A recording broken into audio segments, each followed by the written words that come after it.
Nous devons ensemble avoir conscience que nul autre que nous-mêmes ne viendra sauver notre nation et que cela exige de chacun de nous une mobilisation tous azimuts. Peuple congolais, il est temps de nous lever, de nous serrer les coudes et d'agir pour défendre notre patrie, notre intégrité territoriale et l'intangibilité de nos frontières. La République démocratique du Congo est victime d'une nouvelle agression rwandaise et des actes criminels et terroristes du M23.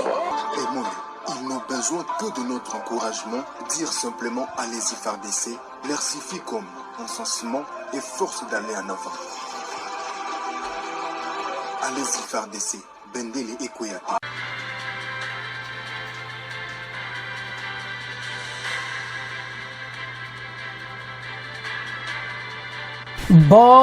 Bonsoir, bonsoir, bonjour, c'est Congo News 24.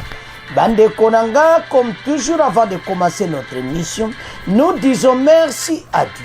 Nous disons merci à nos chers abonnés et téléspectateurs qui nous suivent partout dans le monde et en RDC. Bande Konanga, soyez les bienvenus. À la une, chers téléspectateurs, on va commencer cette émission Bandeko avec de nouveaux combats entre RDF et 23 Wazalendo malgré l'accord de retrait Bandeko Bitumba. Encore Wazalendo alobi bokole kate nzela bozoluka botikala wana parce que Kagame malgré tout ce qui se passe azoluka toujours comment guerre zala comme ça y a l'ex va minéré naï tous à la connecter peut-être qu'on développe mon émission là-dessus.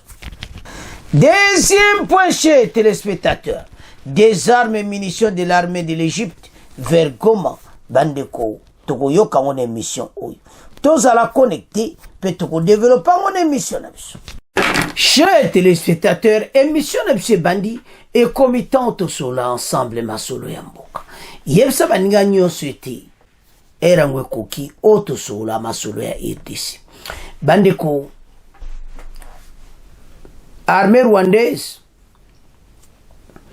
encore ba attaquer Wazalendo. Donc soto comprendre bango sans que bitumbeza la ba mouvement la ba au moins sala makitoko ezati.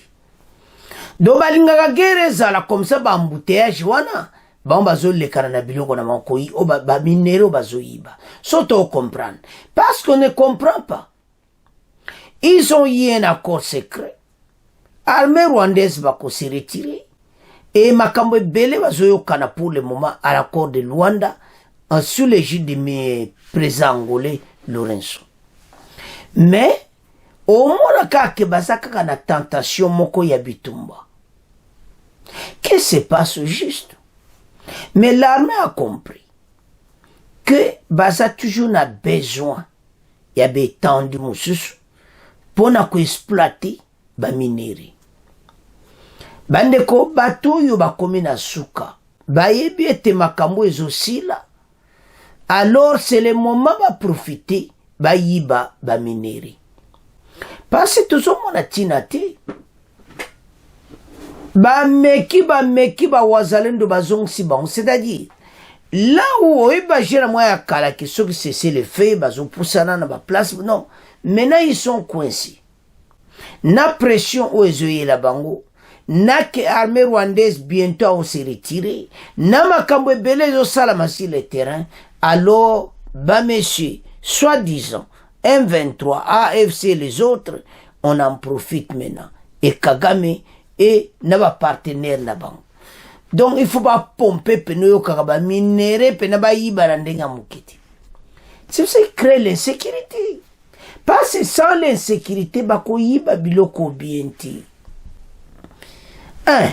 Population oya za kunepa na bango akomona moyeba base bako kota bandako ale bango wali kolekisa biloko. Donc d'une manière ou d'une autre ces gens bazana ba jeune bango ya Bitumba oyo. Parce qu'on ne comprend pas, ils provoquent des guerres parfois ça à 2 heures du temps. Parfois, ça, on a 1 heure du temps, bah, ça, c'est ba. Donc, 1 heure du temps, on a, bah, camion, zone, les réseaux qui ne Rwanda. Tu imagines, Abino. Parce qu'on ne comprend pas, Bitumbani, n'a pas qu'à 2 heures boutique. Il y a quelque chose qui ne va pas. Mais, si bako kanga bakaro ano yo kaka embuscade avec les Wazalendo, bo beta mo dere d'embuscade bo kanga bakaro ano ya ba coltan zo kata Rwanda, comme ça bato ba vivre. Bako mona makambang. Alors, quand on voit bateau yo, il y a toujours des intérêts oyo ba mo ba ebi. Bango po batika guerre za facilité. C'est pour cela que Bako secret mené à publier, baza a choisi. Et j'en suis pas sûr que même Bango Moko ba 1-23 baza d'accord avec Kagame. Parce que Bango Azolo Kakor à Luanda, il ne s'intéresse pas. Et à l'accord de Luanda, Kagame a signé à retirer Batuna. La question qu'on se pose, est-ce que Bango AFC soi-disant, même à Takou Kagame a tiré les bombes à armes, ils peuvent battre. Non. Bako permettre Bangoti, ils seront chassés. C'est ce que faut battre dans Mutuna Bango. Que dès que ma camion se sili parce que piste FDLR ou ozo tchapena matata, piste wana suka basili si yango, ces gens, Bako bengana Bango. Parce que Bama songe à Kagame pèse qu'on se transforme dans ma belé. Na bateau tout bazagi simanae bakongo se retire. Parce qu'on comprend pas. Makambo tout oya sal na est. Comment yo mutozo yiba wa minéré tout ça, il faut tuer des Congolais. Et la communauté internationale a son koka kokanga iti. Teba ke précieux ko suka kaka boy. Mais Bango bitumbo ba kriaka bazana ba jeba camion na bango elekaka totam. Chers téléspectateurs, Kagame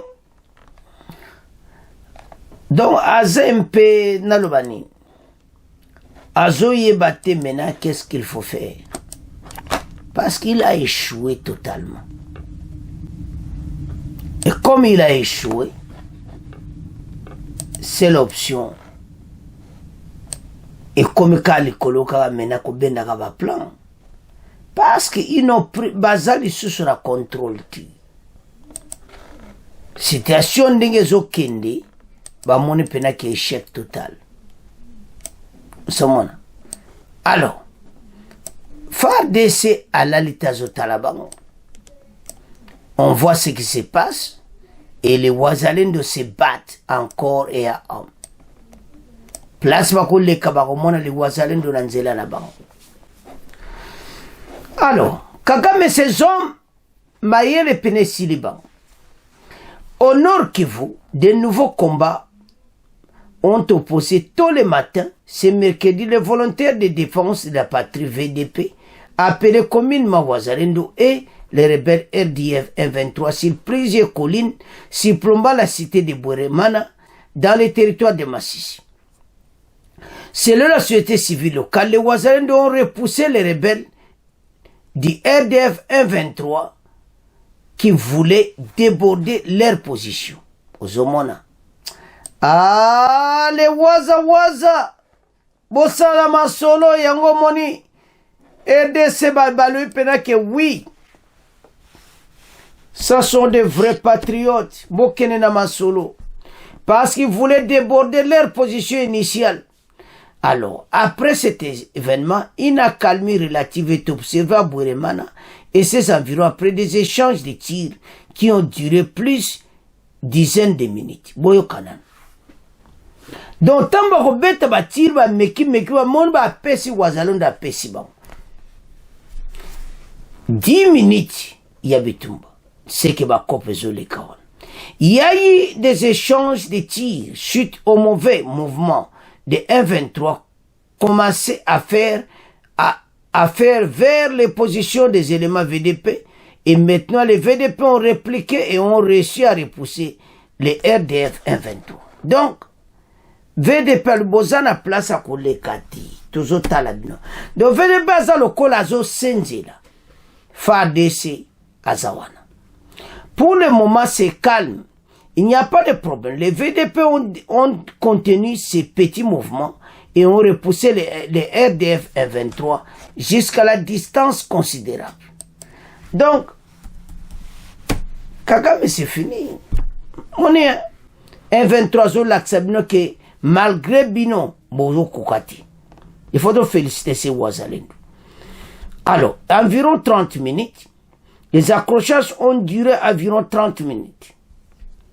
Parce que après une heure, bon continuer, après 30 minutes, bon combat, tout ça comme 40 minutes. Yabitumba. Ah! Batoyo! Ba provocation, zaka po ba lex ba minere que ne Rwanda. Ah! Nzambe nangai. Alors, maintenant, après ces 30 minutes, les gens n'ont pas pu. Les gens n'ont pas fui. Boueremana. Les enfants sont à l'école. Bande Konangai. Nous sommes résistants. La population est stable. Il n'y a pas de soucis. Témoin fleuri. Mon gagnant président de la société civile de Boueremana. Donc, président de la société civile, quoi, a témoigné.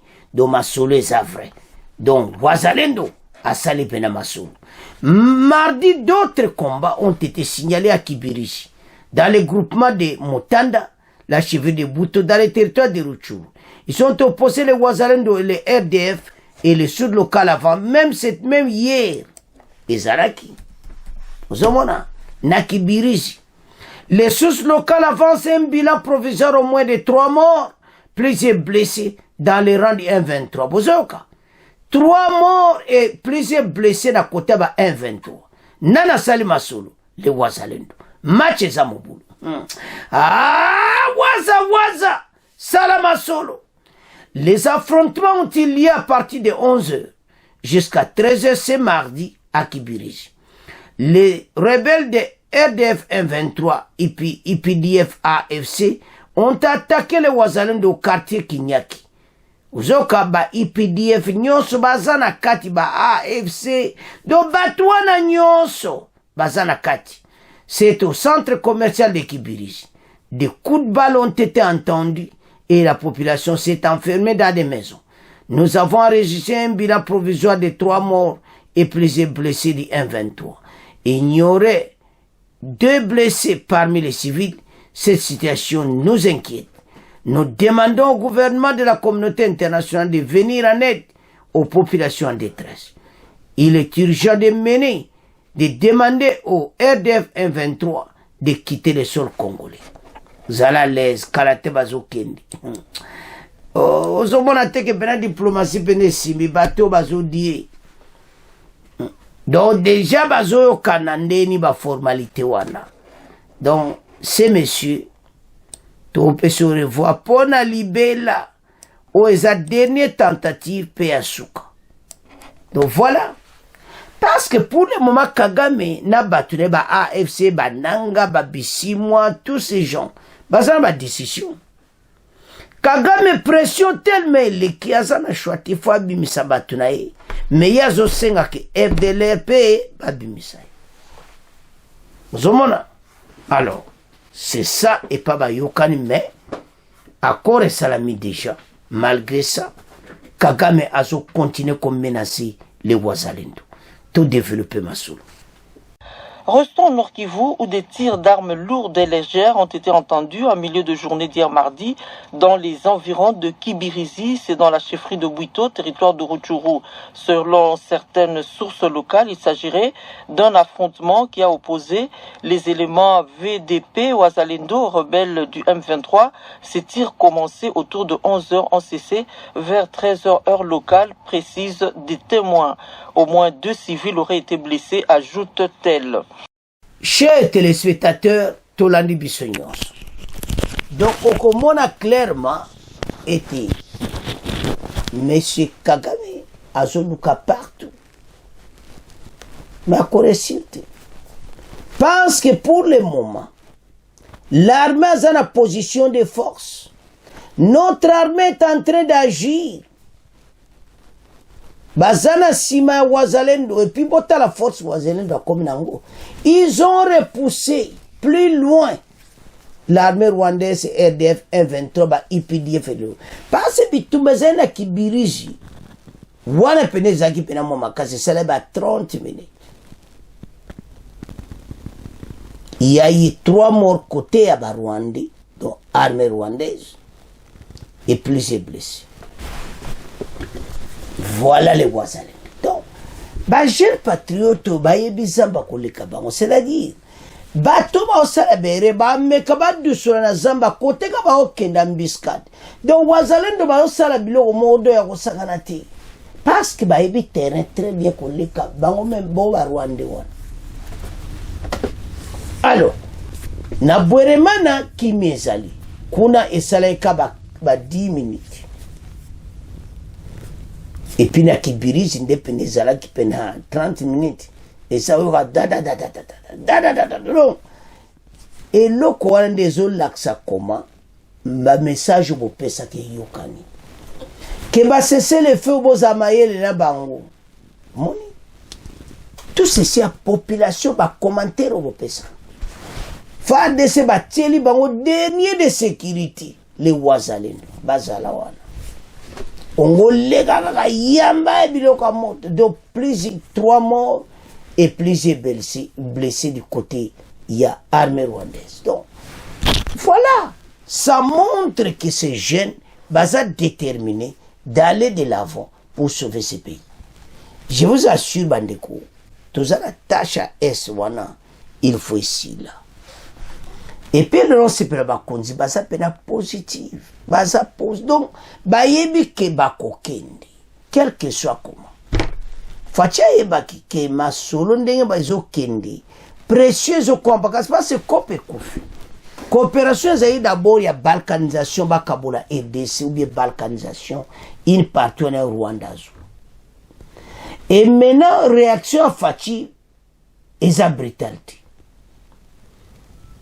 azo kena mama lembe alors en tout ça baza froissi parce que Kagame alingi tumba même azo sala ou ezali kabara vitae ba plan ekatisa pase na mobulu nda okatisa bayeba ke o bazosala bientôt la fin de cette guerre. Kagame est tellement coincé. Ils savent qu'il y a comme un dernier moment. Alors, maintenant, attend tout ça, et l'on est au Seigneur, pas congolais. Que tout ce monde a lumière à Makamba Est. Toutes les massima, notre farde, c'est bende les koyate, l'amour de la patrie, aller de l'avant. Et les Wazalendo, bo pesa bomba blessing, vraiment bo pambola ba Wazalendo te ba kende liboso, ba zonga simate ka ndenge ba osa, parce que on comprend pas quel ndeni ba yaba lo ba tala. Au fur et à mesure ba guerre zozala. Mais les Wazalendo ba comme plus fort. Parce que baso comme un mur, baso yeba qu'est-ce qui se passe. Et puis ba arme on va utiliser, baso ko utiliser, et ça makasi. Ba repousser bango de loin à Kibirizi et à Bweremana. Et le peuple a continué à venir. Batu oyo ba okoma na point que ba moni penaki e mati benesili totika e ba kotika. Yango mena to opesa ba konzi en tout cas parce que ba réussir na diplomatie. Parce que Kagame a accepté pas Afrique intelligence va passer message et ça va direct. Mais entre temps l'invité donc il dit na point. Donc armée na bisazo continuer. Qu'on s'est renforcé aussi en armes et en munitions. Et cette fois-ci, tout comme la deuxième point, et où tu vois en Égypte. Armée égyptienne va tenir des armes légères, des armes, des munitions en direction de la RDC. Donc, ils ont montré que l'armée va aussi renforcer. Parce que les armes égyptiennes, les armes makasi en Afrique. Et ça, en Afrique du Sud, ils ont mené l'Afrique pendant le classement mondial en armement. Alors maintenant, l'armée égyptienne, sur demande de l'état-major, ba arme kiti. Bibundele kiti. Ravitaillement. Parce que tu évites quand, tata oyo, quand, parce que, aza mutu le musako baluka, mais, ba américain bazane maïli. Balubi coussin. Ba américain, ba télémérique Kagame. A retiré Batouaï. Mais, c'est trop tard, il y a plusieurs gens qui vont couper, mais quand même, une partie à solution, mon ami. Parce que Bazaki, doute et tout ça, fait Bazali. On a tout inventoire à FCC coquille vide. Et maintenant, Bapesi Mokozamboka a raison. Par rapport à Biminde, on a dénoncé les Rwandais, on a dénoncé même l'armée ougandaise. Il y a un IPDF, RDF, M23. Parce que, ils sont ensemble. Alors, ils ont 5 absunions dans l'unité. Tout supporter l'armée. Alors, l'armée mène au tapé Égypte. Donc, on a dit que vraiment, la coopération militaire, Fatia Zéo Satouzo Monokabo. Égypte a pesi Minduki. Abangi Mutute. Tia Minduki wana, Kagama Zotala. L'armée makasi boy ba pesi ba beaucoup vivre. Alors, bataille aux Assom. Alors, tout le temps à demi Égypte, à pesi ba Minduki bon temps avance. Des armes et munitions de l'armée de l'Égypte vers Gouma suivaient l'arrivée. Et d'ici, le complexe militaire égyptien Arab Organization for Industrialization est en train de fournir à l'armée congolaise de l'eau d'armes. Donc, Bango est un complexe, dans mon complexe militaire, où il y a une organisation, où il y a la cabine du sud, et la arme. Alors, l'arme légère, et c'est belé, et puis, munitions de guerre pour répondre à des besoins urgents formulés par l'état-major. Et des enquêtes d'armes légères. Kinshasa se tourne vers le complexe militaire égyptien Arab Organisation for Industrialisation est en train de fournir à l'armée. Donc, aux hommes qui parce que Bandeko Afrique Intelligence m'a kamné zaka direct. Et ça qui toko kosira vitaï. En tout cas, te féliciter état-major Chiwewe. Que en tout cas, non, tous en a besoin d'armes, de munitions. Parce que nombre, il faut être sur Ezala. Et voilà Égypte, munitions, oh, wow. Et tout ceci, ça fait peur aux Rwandais. Quand on a des armes pour l'Égypte, ceux qui sont en RDC, et tout ça, là, on bien. Ça froissé. Et Kagame et ses hommes, parce que, éviter. Tout ça, tu as force, blindé, bloquer les Égyptiens, et ça, ça va naître. Alors, munitions, très important pour la Vitumba. Ils ont des armes légères, donc, A47 et tout ça. Donc, voilà.